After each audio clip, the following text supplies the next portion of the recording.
Merci Madame la maire.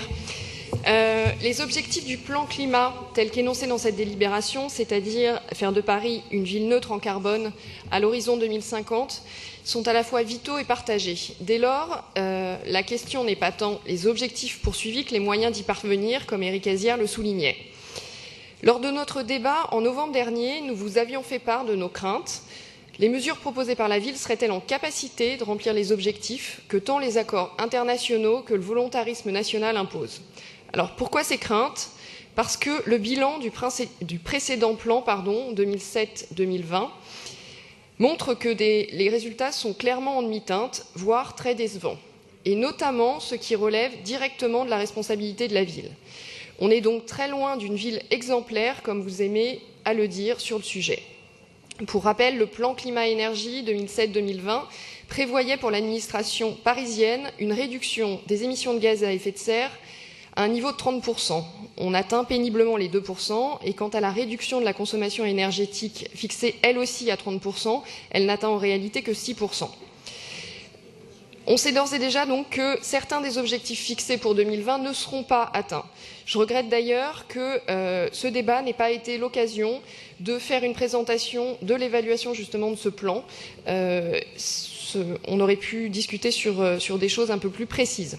Un bon point néanmoins, l'intégration dans le cadre métropolitain, ce que nous avions demandé en novembre dernier, car comme sur ce sujet, comme sur bien d'autres, Paris ne peut s'affranchir de ses voisins, en termes de méthode bien sûr, mais également pour la qualité des propositions qui ont été faites. Et je me réjouis notamment de l'intégration du contrôle renforcé de la limitation de l'éclairage nocturne des bâtiments administratifs que nous appelions de nos vœux et qui est donc intégré dans le nouveau texte, tant pour des questions d'économie d'énergie que de santé publique, mais également de biodiversité dont nous parlions hier.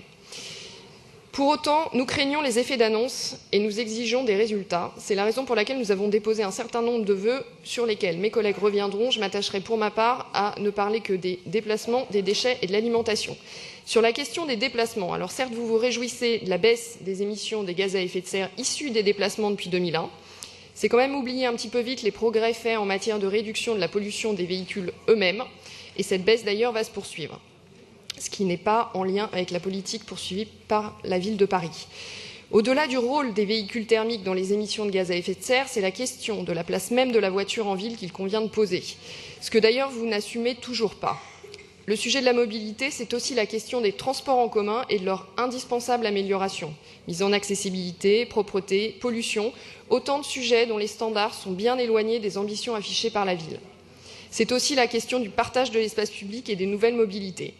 Alors sur la question du plan vélo, on le sait, un énorme retard a été pris.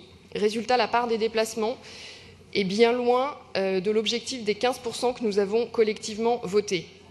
Dès lors, la ville doit redoubler d'efforts sur les aménagements, bien sûr, mais également sur la sécurisation du stationnement des vélos. C'est l'objet de notre vœu 122 qui demande l'accélération du déploiement des box à vélos sur l'espace public parisien en concertation avec les mairies d'arrondissement afin qu'ils puissent être mis en place d'ici la fin de l'année. Une sécurisation d'autant plus indispensable qu'en raison du fiasco Vélib, de nombreux cyclistes parisiens utilisent désormais des vélos individuels. Alors le vœu de l'exécutif est clairement insuffisant en la matière puisque vous ne parlez que de la poursuite de la mise en œuvre du plan vélo alors qu'on sait que le retard est extrêmement important. Ce n'est pas simplement la poursuite qui est nécessaire mais un véritable coup d'accélérateur. C'est la raison pour laquelle nous maintiendrons notre vœu 122. Alors sur la question des déchets, nous nous réjouissons que vous acceptiez enfin d'étudier la mise en place d'une tarification incitative. C'est pour nous un levier indispensable pour passer une étape en matière de réduction de la place des déchets. Et parallèlement, l'indispensable sensibilisation des Parisiens continue pour nous d'être insuffisante. C'est la raison pour laquelle nous avons déposé un vœu 131 qui vise à promouvoir des outils pédagogiques à destination des ménages parisiens. Sur la question de l'alimentation, alors vous prenez l'injonction d'une alimentation moins carnée. Soyons plus incitatifs en proposant une éducation alimentaire fondée sur des menus végétariens dans les cantines, comme cela se fait avec succès dans de nombreuses villes de France, mais également dans le 2e arrondissement de Paris.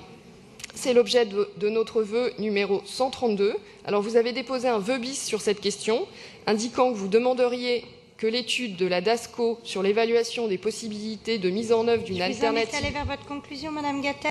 Je conclus. soit diffusé. Alors évidemment, c'est de bon sens, mais on est quand même loin du compte de ce qu'on demande. Alors notre exigence, qui se traduit donc par le dépôt de tous ces vœux, montre que nous souhaitons qu'au-delà de l'affichage, les actes suivent. Je vous remercie. Merci.